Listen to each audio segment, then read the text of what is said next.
In the spirit of Royal Oak's 75th year anniversary, many got together at VFW Park in Royal Oak on Memorial Day for the second annual Memorial Day picnic. During the next half hour, we'll look in on the Memorial Day picnic, plus we'll go to the Orson Star House and meet some Orson Star descendants who find out how important the Star family is to Royal Oak history. Stay tuned.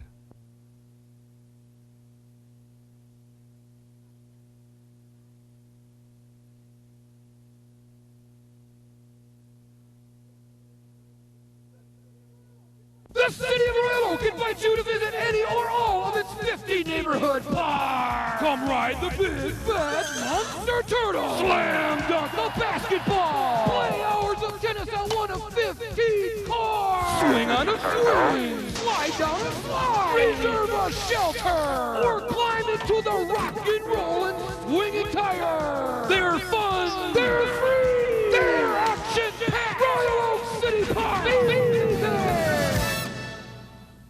You know the main cause for high water bills are leaks? The toilet is one of the most common water wasters, but its leaks tend to be less noticeable than faucet leaks. To check to see if you have a toilet leak, find some food coloring.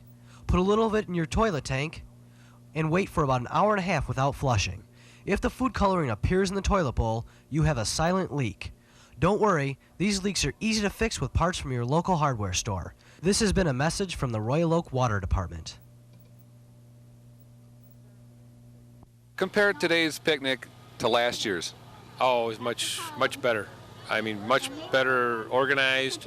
I got to really hand it to the Historical Society. They've done a great job in putting this together, along with some help from the 75th Anniversary Committee, but they've done a tremendous job, have had a great turnout, despite the fact the weather's a little overcast.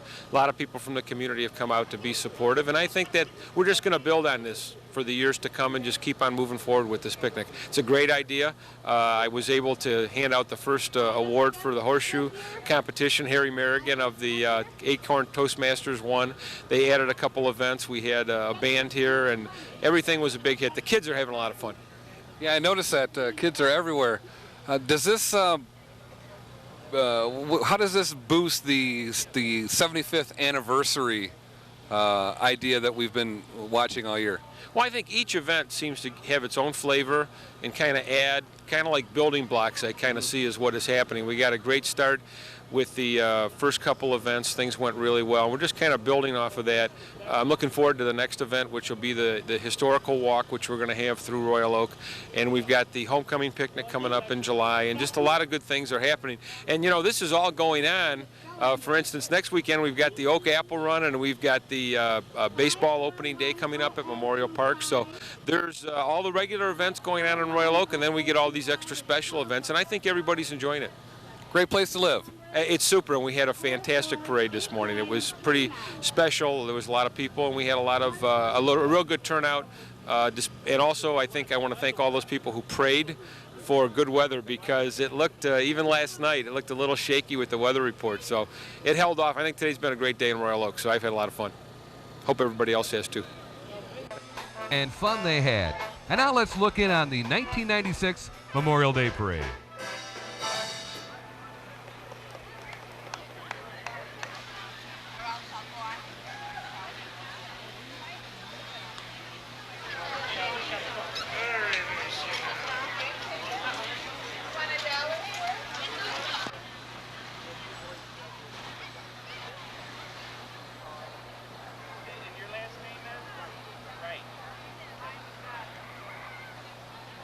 So you two are related?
I sure will.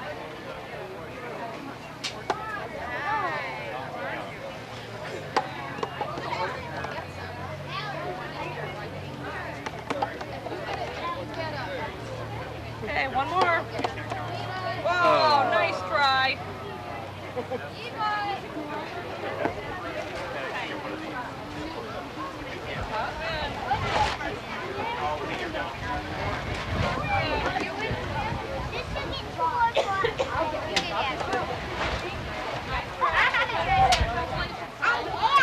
I guess you did.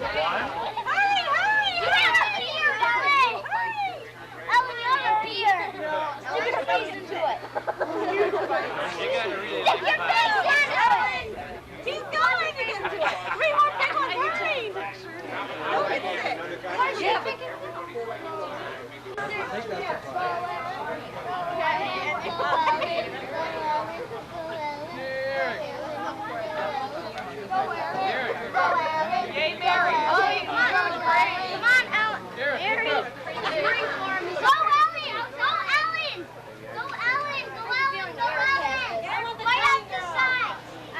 Which one it was. Distributed something like a couple of thousand flags. 20,000 and take care short. Yeah, Oh, that's a good idea.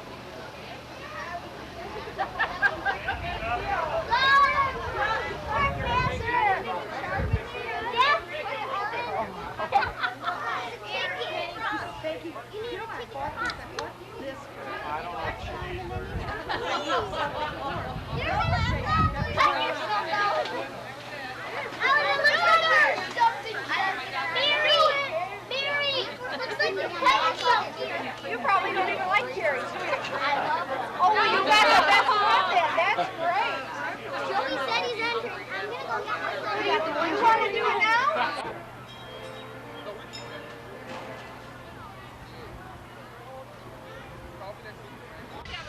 Local historians Lois Lance and Dr. David Penny sold autographed copies of their new historical book about Royal Oak. Well, Lois, I want to thank you and Dave for doing this, and it's a great addition to Royal Oak history. Well, the people who have already bought it, can you believe, have come here today and said, I'm staying up at night reading it. Well, I'll need it for information when I give a speech. Now I can look somebody up, or if I'm at one of the schools, I 22 can... pages of index. I understand you were meticulous. Yeah. And we got some great pictures in here of a lot of things. I've already, I told you, used it for my for the dedication And of the look, post we've office. got to save this bank building. Oh my goodness. Oh yes. Oh, that's beautiful. That is beautiful. 19. Thank Dave Penny and Lois Lance for giving the community this great addition to Royal Oak history. I bought a copy, and for those who buy a copy, they get it autographed by both the authors, something you can't always do. And I want to thank both of you very, very much. I was a history major in college, and I've always wanted to do what you're doing, which is write a history book, but I guess I'll have to wait. But you're doing a great job, and we appreciate all the effort. It takes a lot of work to put something like this together, and we'd really appreciate if the community would go out and buy this book as a show of appreciation for all the hard work that they put into it. So, Lois, thank you very much. Dave, thank you very much. And we're looking forward to volume 2. Why stop now? What does this book have that the ones in the past do not? First of all, a complete index so that you can look up if you're looking for something specific. And what else? Well, it doesn't duplicate anything that's either in the Crossman book or the Perkins book.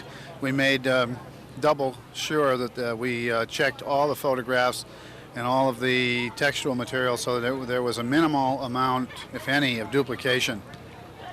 So this book basically complements the books that were written in the past. Oh, yes, very much so. But we have quite a few things that are right up to the present, not just all the past. Right. Some of the a small portion of the material in the book was written by Mrs. Lance and myself. Most of the material, I'd say probably 95%, is material that was either not published previously or was published in places where the average person would have great difficulty getting at it. So it's a collection of materials. And some people have asked me, oh, well, isn't this just a reprint of all the articles that you and Dave have written for the newspapers? Absolutely not. In fact, there isn't a single one of Dave's newspaper articles in it. A couple of things that we wrote for the Insight. Right. And that's all. So it's all material that people have not seen before. How long did it take to write this book? Well, I started collecting material, I think probably in 1990 or 91. And then Lois came into it shortly thereafter, and we went through the collections of materials in the library and sifted through those and other places. And yeah, it's been about 5 years in the making. But I've had my own personal collection of Royal Oak history since the early 1940s. So between the two of us, we almost had a library in our own homes. Well, how have sales of the book been going?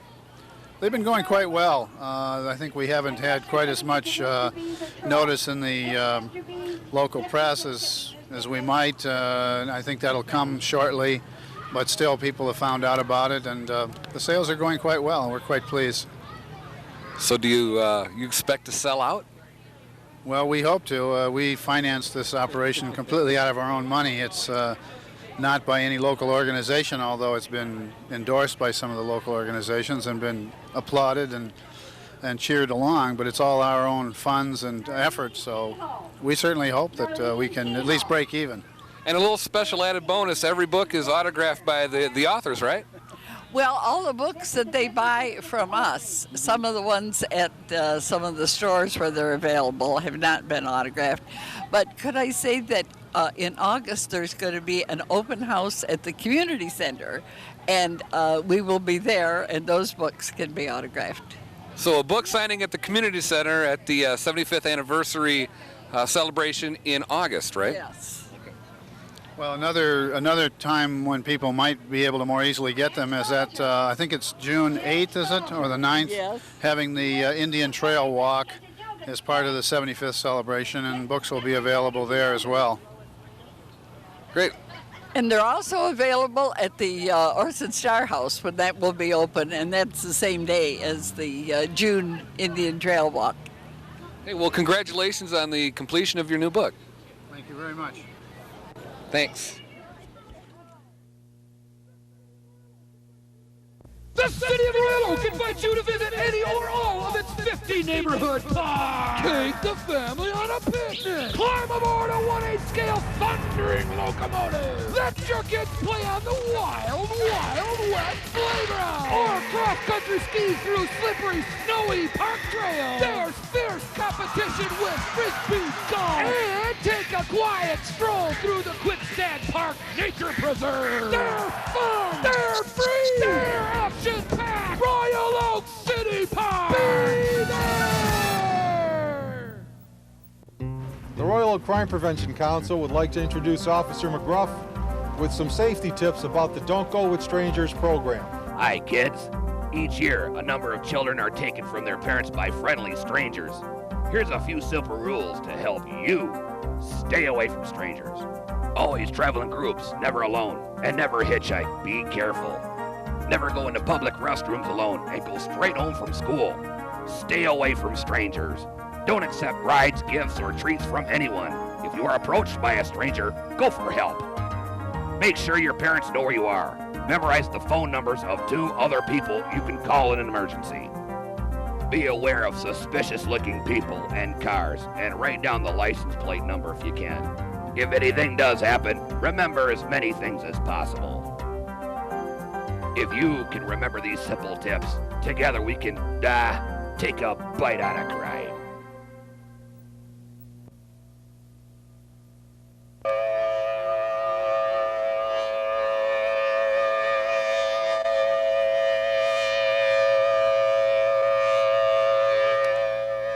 When you hear a tornado siren, get to your basement as quickly and safely as possible. If you do not have a basement, go to a closet or archway and duck and cover. This has been a public service announcement from your friends at WROK Channel 55.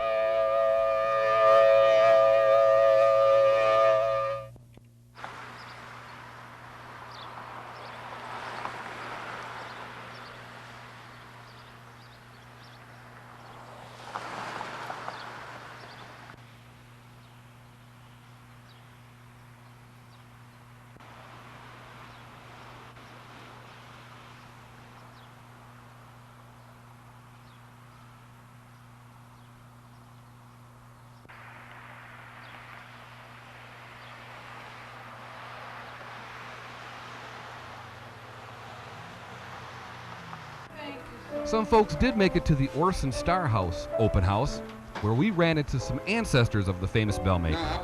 I'm the youngest child of the youngest child that lived at the home on at 3123 Crooks Road. My father was Alan Starr. He was one of 8 children of Edwin Starr. Edwin Starr's father was John Almond Starr. His father was Orson Starr, who lived here. So I'm a direct descendant of the Stars. So you actually lived here. Give me your thoughts on seeing the house today and what it means to you and the city of Royal Oak. Well, I'm just awed to think that other people care as much to save something that has my name on it. I'm just, I feel quite privileged and honored to think that other people have worked so hard to preserve this and that it's standing here. And I have brought my grandchildren here to see the house and let them get a sense of the history, and I have given them a little pep talk before we came and filled them in with details, and I have made scrapbooks for them and explained to them that 1/4 of their background are the Starr family. And I believe that genes and characteristics pass on, and who knows, maybe one of them looks like Orson Starr. Great. How are they taking all the attention? They're darling children, unspoiled. In today's world, they're nice, nice kids. They have done a good job with them. And they are 14, the girl is 14, Christy, and the 2 boys are 15 and 16. And I'm very proud of them, and they always behave nicely, and they're taking it in. What is the most memorable thing that ever happened to you in this house? Not in this house. I lived. Oh, you didn't live in this house? No. I don't think anyone lived here for a long time. The one, his son's home on Crooks Road, I lived in at different times. Oh, you lived at the Almond Star house? Yes. Okay. And that was very interesting living there, because I always felt like that house was sort of dominated by my 3 aunts, who were really ahead of themselves in the era. They truly were. They were feminists, and we used to have strange gatherings going on there all the time. One day it could be, the lawn could be filled with an NAACP group. Another day it would be a group doing operettas, or there was just something going on all the time, and people coming and going. It was, the people helped to make the house, but maybe they were partly made by their interesting ancestors too. I don't know.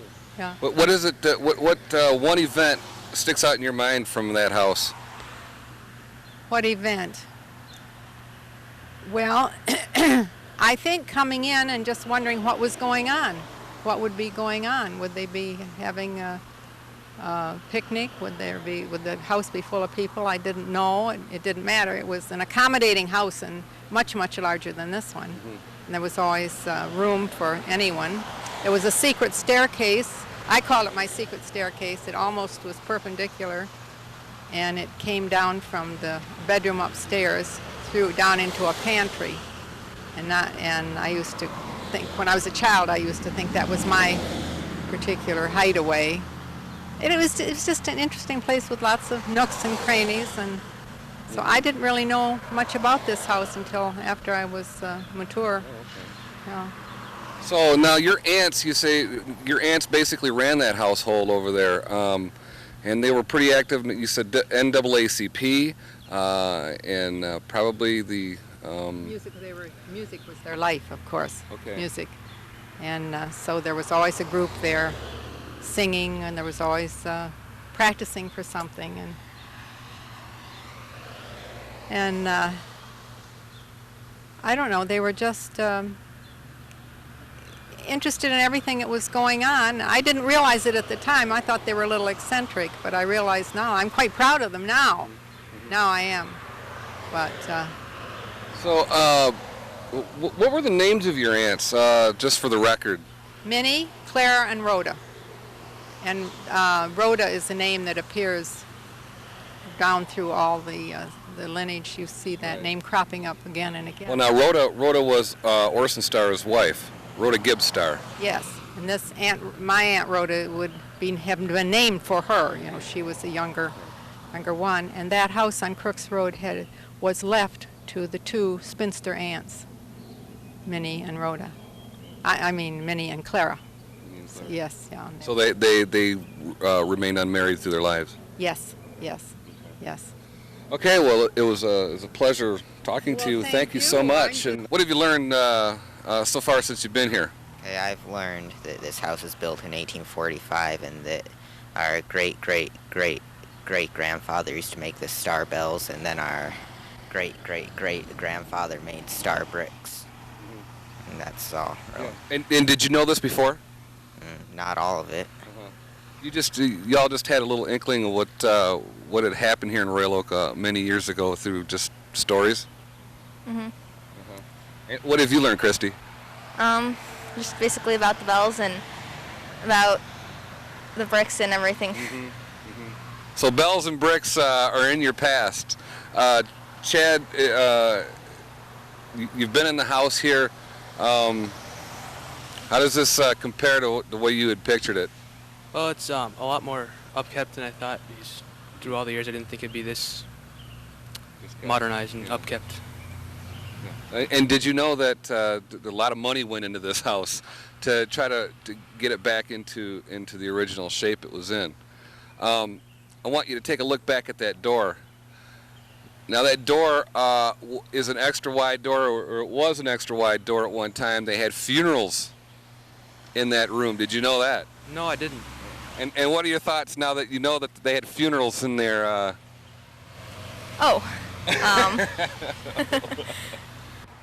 Down the line, when you guys are adults and you have children, are you gonna bring them back? Yeah, I think it'd be good for them to see it. And what are you gonna teach your kids, Corey, about the history of your family? I'm just going to teach them about the bells and the bricks and just about all of our relatives. Are you going to go see have you seen the house yet, the Almond Star house? No, we're going to go see it next.